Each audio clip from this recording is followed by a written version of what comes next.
Okay, let's go ahead and get started. We still have some folks popping in here, but we'll go ahead and begin the presentation. Thanks so much for joining us today. We're going to talk about how to best create lasting and productive partnerships between agencies and marketers, and we're going to specifically focus on some advice for agencies to try and make the relationships that you establish ideally last a lifetime. For those of you that don't know us, we are RSWUS. We're an outsourced lead generation business development firm for marketing agencies. Represent a little over 50 agencies across the U.S. of varying types and sizes.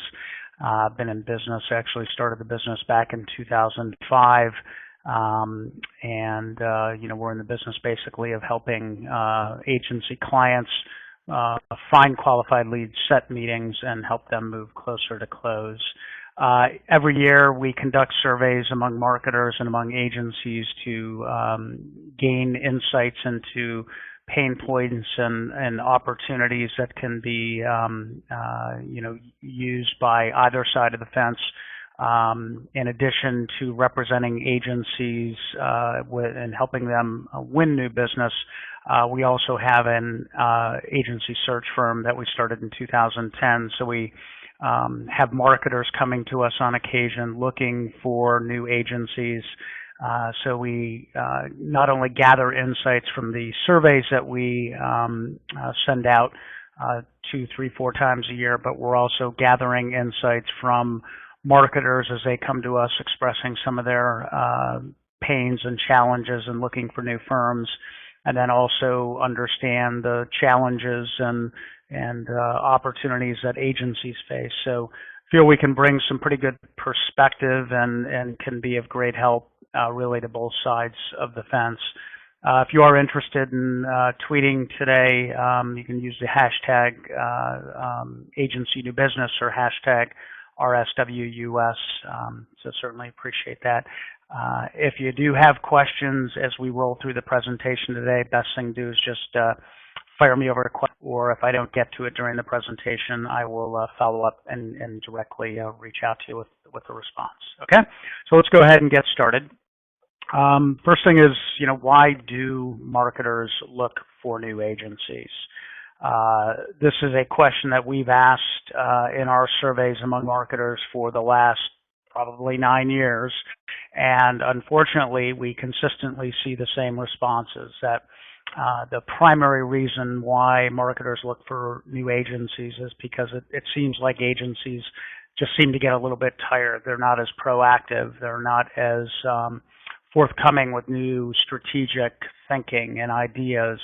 And I see this on the agency search side. I say that the primary reason why marketers come to us looking for new agencies is because they feel like their agencies have kind of fallen down a bit, whether it be the service that they're providing, the strategic thinking that they're delivering, or the creative that's being developed for that particular client. So it really, it's important that every day you think about, and we'll talk about this later on, bringing value and keeping it as fresh as you can, because there's nothing worse than listening to a marketer tell me that they've been with an agency for 5 or 7 or 10 years, and while it started strong, they just feel like things are kind of petering out. So consistently we see this over and over.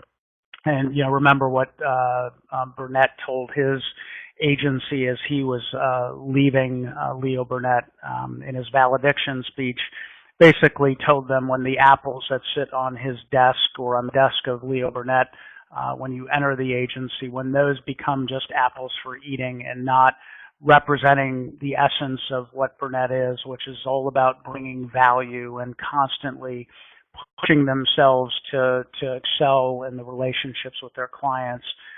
When that happens, that's the time to take his name off the door, and that's something that I've carried with me since '85 when I started in the business at DB, and it's really a principle that we live by here, and I think every agency should really live by every single day. And what do marketers look for? When they want to bring an agency on board, what are they looking for? They're looking for the same things that they aren't getting when they want to look for a new agency. They're looking for strategic insights. They're looking for creative ideas. They're looking for perspective and category experience as well. And then, when an agency first comes to talk to a marketer, the expectation is that that agency is going to come to the table with some knowledge about their industry and asking smart questions and coming to the table exhibiting some sense of an understanding of what that client's world is about. We ask marketers, how important is it to you that that marketing agency come to an initial meeting with thoughts about their business and or smart questions to show that they have interest in your business or in your company, and overwhelmingly marketers feel that that's important. But what do they get? They kind of get a mishmash. When we ask the marketer as a follow-up question, how often are you getting these things? They're not getting it that often. So it's hard to prepare yourself in that sort of vein. I mean, it's really not that hard, but it does take some effort. So take some effort and set yourself apart and show that marketer that you really can think differently about their business and that you're really interested in their business.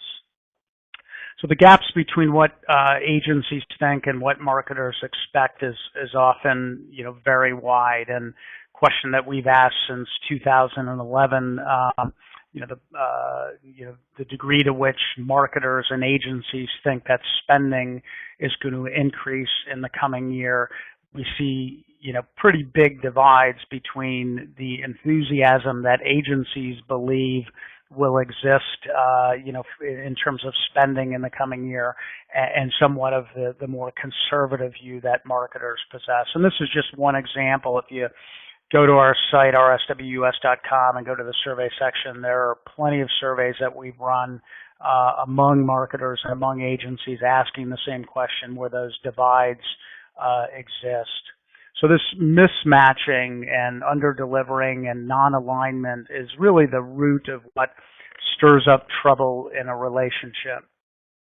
And there's a psychological theory that describes why people fail at relationships in general, which I believe is the foundational underpinning as to why agency-client relationships fail. And really there is something that you, the agency, can do about it to try and counter this or prevent this from happening. It's called the self-determination theory. It's a theory of motivation. It helps explain active engagement and psychological growth. And there's a fundamental need that's basic to human motivation to engage in actions with a full sense of choice and to feel a sense of competence because of that choice. And so the more competent you feel, the less likely procrastination will set in, the less likely that marketer is going to pick up the phone and call RSW Agency Search and say, my agency's really letting me down. They used to be really proactive and they used to be great strategic partners and advocates for my business, and now they aren't anymore. And then obviously the less likely you'll feel a fear of failure. So the agency-client relationship really is dependent on creating a sense of competence, which is driven by the ability to choose, which in the end eliminates fear. The challenge in an agency-client relationship when trying to fulfill this theory of self-determination is that the starting lines between agencies and marketers are often so different between the two of them. And alignment really begins with the marketer carefully finding the right mate, and then you, as an agency, making the right choices in terms of deciding, whether or not you want that marketer as a client. And what I tell marketers is that it really all starts when looking for an agency by asking the right questions. I tell them, early on, and we build these into our RFIs, to not just dig for the functional, Don't just find out how big the agency is and what kind of experience they have, but find out, have they dealt with similar situations like mine in the past? Have they, how have they addressed those issues? And then really dive for the bridge in terms of understanding, are they making those examples relevant? Are they presenting them in a relevant way that relates to my experience as a marketer? Or are they just dropping case studies in and hoping that I can figure out how that case study is relevant? And look for the apples. And what I mean by that is, are they taking that extra step to make it relevant and make that connection? One of the questions, it's a simple question that I ask in every RFI, is tell me in 100 words or less why you're a right fit for this particular marketer. And we'd be amazed at how many agencies don't relate that response directly to the challenges that they know exist, because we've told them in the scope of search what those challenges are, and all they give us is a generic response about themselves. So in the marketer's attempt to find a new agency, these are the kind of things that I at least tell marketers that come to us on the agency search side. And it means, also means that you need to pick the right mate. It starts with, frankly, finding the right person to find that right mate.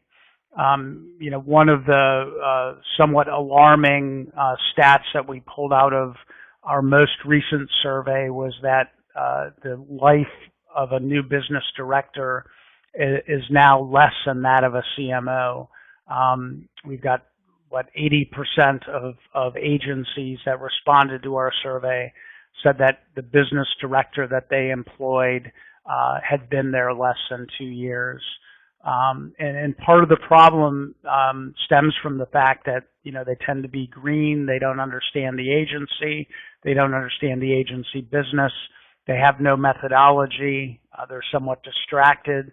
So you need somebody who's got the experience and who can stay focused on finding the right marketing clients that fit the equity and the essence of your brand.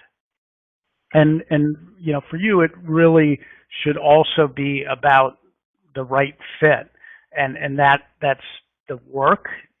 What is it that this marketing client or prospect wants of us, and does that work align with our core competencies? The people, are these people nice people to work with potentially, or are they rushing the RFI? Are they demanding from the get-go? And fit in terms of your equity.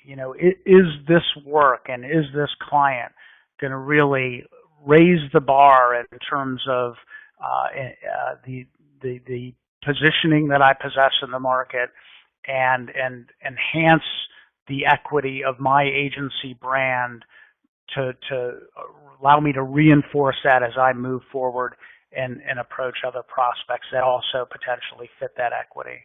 So while a lot of it starts with the marketer and asking the right questions to find the right fit, a big part of that falls on you as well in terms of understanding fit on a number of different levels. So, because at the end of the day, the process is really no different than a real marriage. Just happened to celebrate my 25th anniversary this year. So, and it, it's had its ups and downs certainly, but there's a courtship and there's an engagement and there's a need to sustain it so it stays fresh. And it's really the challenges of sustaining a great marriage that are most difficult. They're rooted in fundamental differences in what motivates each spouse, which can really get in the way of self-determination fulfillment. While this may have worked for the ad guy decades ago, saying that the only people who really care about advertising are the people that work in advertising, or that, advertising isn't a science but an art, well, that may have been fine years or decades ago, not so much today. And while what the client wanted back then seemed demanding, frankly, it's only more sophisticated and more complex today. Not too long ago, marketers were all about using advertising and marketing to, they were thinking about it in the terms of driving share and higher prices, and the pressures to do that were great on them and their agencies. But, today it's gotten more complex and more sophisticated. In our most recent survey, we asked marketers what are the single biggest deficiencies you see among marketing agencies vying for your business. And the top two were lack of foundational analytics and lack of focus on meaningful KPIs. And I talked earlier about one of the top reasons why marketers come to us on the agency search side, because their agencies have fallen down from a performance standpoint and a thinking standpoint and a strategy standpoint. They're also coming to us because their agencies aren't keeping them ahead of the curve in the digital and analytics space. And so while it was fine years ago to be highly creative in the digital space, and that was good enough, now it's, as we all know, it's gotten much more complex than that. And while you can probably get away with just pieces of it, I honestly believe that, eventually it's going to catch up if you're not there. And so what's happening is that marketers are more likely to be looking for a specialty agency than they were 3 to 5 years ago. So, granted, there are plenty of full service agencies that have great core competencies across a range of different disciplines, but there are also a lot of agencies out there that don't. And so what's happening is that marketers looking to fill that gap, maybe have a full service firm, but also look to fill the gap in certain areas. Which is limiting the number of new business opportunities available to some agencies. We asked relative to last year, is seeing the number of opportunities increase, decrease, remain the same, and most agencies are telling us that they're seeing the number of opportunities decline, and more of their business moving to project versus retainer work than they saw 3 years ago. Which is causing more agencies to get more aggressive in their outreach efforts. 86% of agencies said as they looked into 2014 that they were either going to get somewhat or much more aggressive in terms of their outreach and trying to win new business. Because you've got corporate consolidations, you've got fewer marketers moving from company to company, you've got bigger agencies going after smaller pieces of the pie that they never went after before. And so that mid-size, that smaller agency has to get more aggressive in how they reach out. They've got to do it smarter. They've got to do it with the right people or the right organizations in order to be successful, and the right methodology to support it all. So all of this combined with the speed with which technology is changing is putting a tremendous amount of pressure on agencies. And on the client side, they were and continue to be faced, as I said, with corporate consolidation and simply, doing more with fewer people on staff. And also the ability to measure performance really has made the word ROI part of everyone's vernacular all the way up to the boardroom of organizations. And so all this puts pressure on the relationship. Goals aren't aligned. The end game is different, and the relationship is strained. So the pressures lead to bad decisions on both sides of the fence. Self-determination and competence are put into question. Choices are limited, and fear on both sides, frankly, sets in. All of which can lead to failed agency-client relationships. So, let's talk about the 10 specific reasons why I believe agency-client relationships fail, and then what you, as the agency, can do to try and counter that. So the first is unclear goal setting. Pretty basic, but not often done. Needs to start from the very beginning of the courtship with a sound scope of search, defining what the situation is, and moves to a sound statement of work, and then moves to established objective setting in terms of the expectations year after year. And I'm frankly amazed every time I see the ANA and the 4As have to come out yet again with a statement reminding either search consultants or marketers that they need to do a better job of defining those things up front and as they work through a relationship. So it's just basic 101 stuff that every marketer should be doing, and as an agency, certainly need to be pushing for that. Unreasonable expectations, and I think the onus partly falls on the agency to make sure that those expectations are set properly going in. So as best you can, try and get those aligned. Letting clients get away with murder. I'm sure you all have seen it where you kind of lose the reins, you let them run roughshod over you. So as best you can, and it all boils down to stuff we'll talk about in a minute in terms of establishing trust and things like collaboration up front. But set the boundaries. Don't be afraid to push back. The last thing you want to do is let the client tell you how to run your business. Same thing with us. We just got out of a call today with a new client who specifically said, I didn't hire you to tell you how to do your business, and so I'm going to let you run and run your methodology the way it's been successful. So the same holds true of you as well. Lack of information sharing, again, just client not being very forthcoming, client not taking the time. We can blame the client, but we need to push to get the information from that client.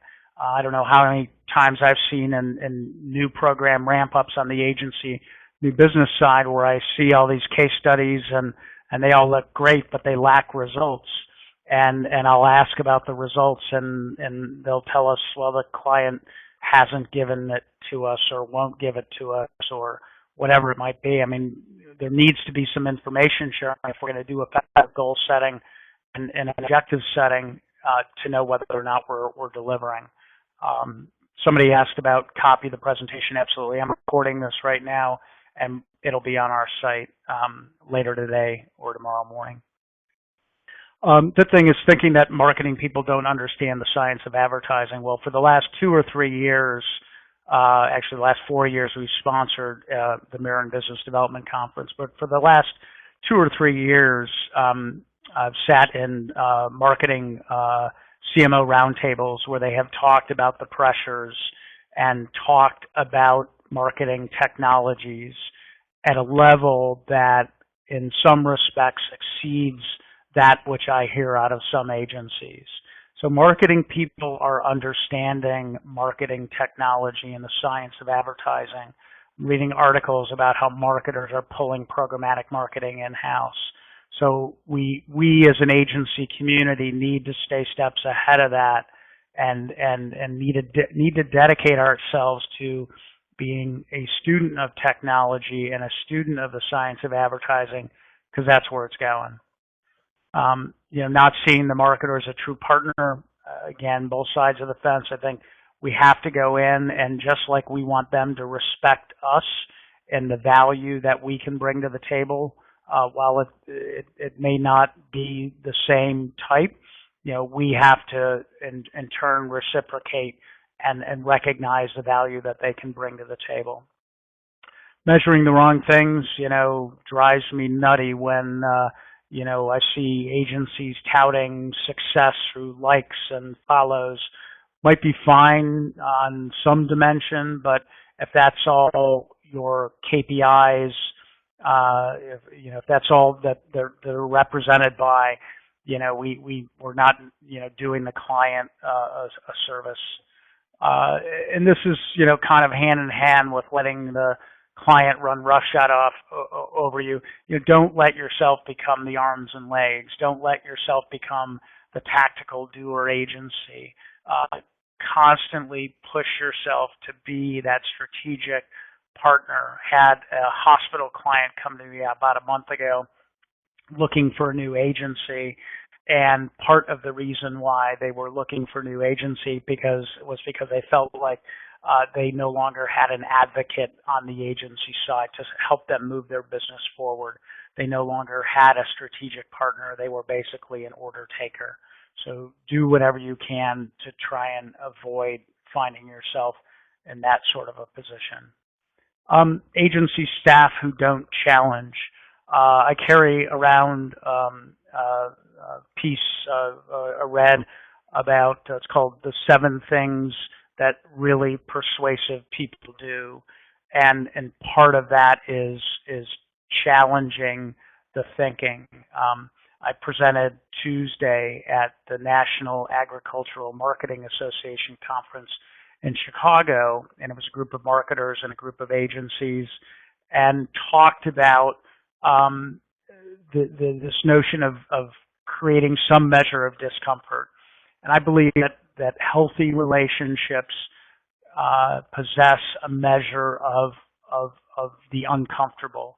If you're not pushing your clients and they're not pushing you to explore new technologies, as an example, and you're not pushing the boundaries to make them feel uncomfortable, then I'm not sure that the relationship is really operating on its fullest level. And the last thing is just a simple breakdown in trust. Again, basic, but go in believing in your client. Hopefully they'll believe in you as well. If you've each gone through the proper due diligence in assessing whether, it is the right agency for me if I'm the marketer, and you are the right marketing client fit for my agency, then there should be an immediate or soon developed basis of trust that you need to work to try and maintain. So what can you as an agency do to make the relationship work?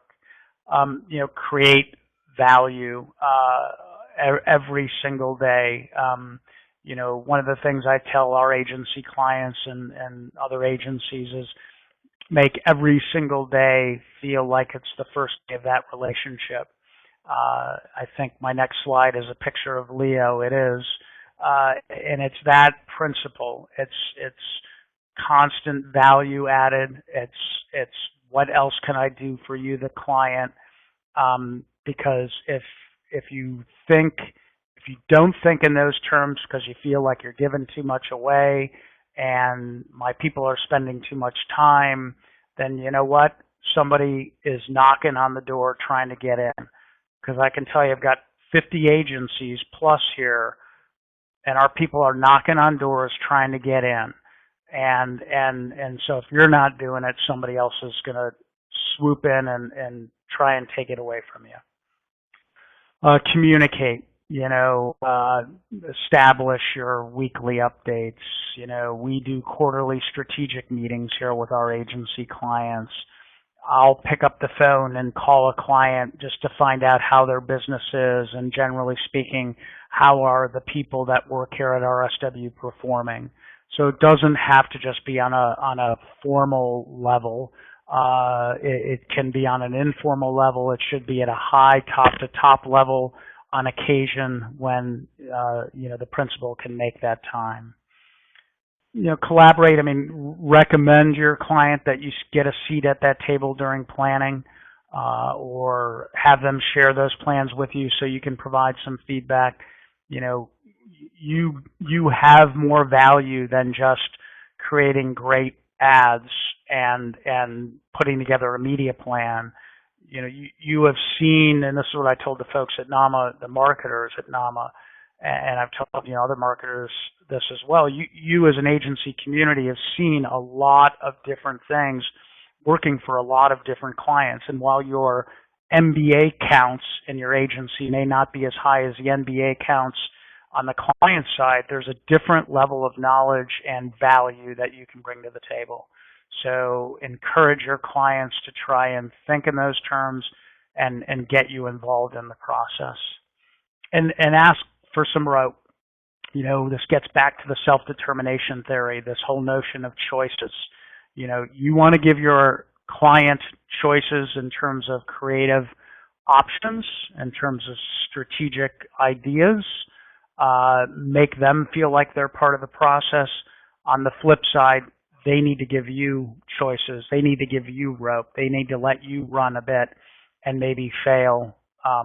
Hopefully not so much that it causes problems, but ask for some rope. Ask them to let you kind of carry it further than maybe they're comfortable carrying it typically. And make every day, again, feel like it's the first day of the relationship. I think just principally, if you think in those terms and you think about bringing value, those two alone can really carry you far. Because, frankly, at the end of the day, marketers should want an agency that can bring value to their business and, as I said, not just make great ads. And while some of the onus is on the agency to show that they can deliver on this level, the tone, the relationship, begins with the marketer, just like the tone of your agency starts with you if you're the principal. So it does start with the marketer, but you as an agency, I believe, can affect that tone. Set yourself up again with those mutually agreed to set of expectations. Show respect for the client, and that is on all levels. And it starts with you if you're running the agency. Deliver real value to that client, and that's every single day, in every single way, and when they at least expect, that play, when they least expect the value, bring the value to the table and surprise them. And that will build the trust. That'll enable them, or at least put them in that comfort zone to give you the rope, let you create some choices for yourself, which at the end of the day is going to make you feel more confident and competent, and eliminate fear and help sustain that relationship. Because if you do, again, I think I just gave the next few slides away, but you're more likely to gain the trust of that marketer. Then you're more likely to be given choices, which will make you feel more confident moving and competent and moving the business forward, which is going to remove that fear from the relationship, which at the end will create better partnerships, better agency and marketer friendship, and more productive long-term relationships. So really appreciate the time. Wanted to try and keep this, to a half an hour and give you an extra half an hour in your day. So this is being recorded. You can go to our site later today, tomorrow morning, RSWUS.com, and download it. If you have any other questions, feel free to reach out.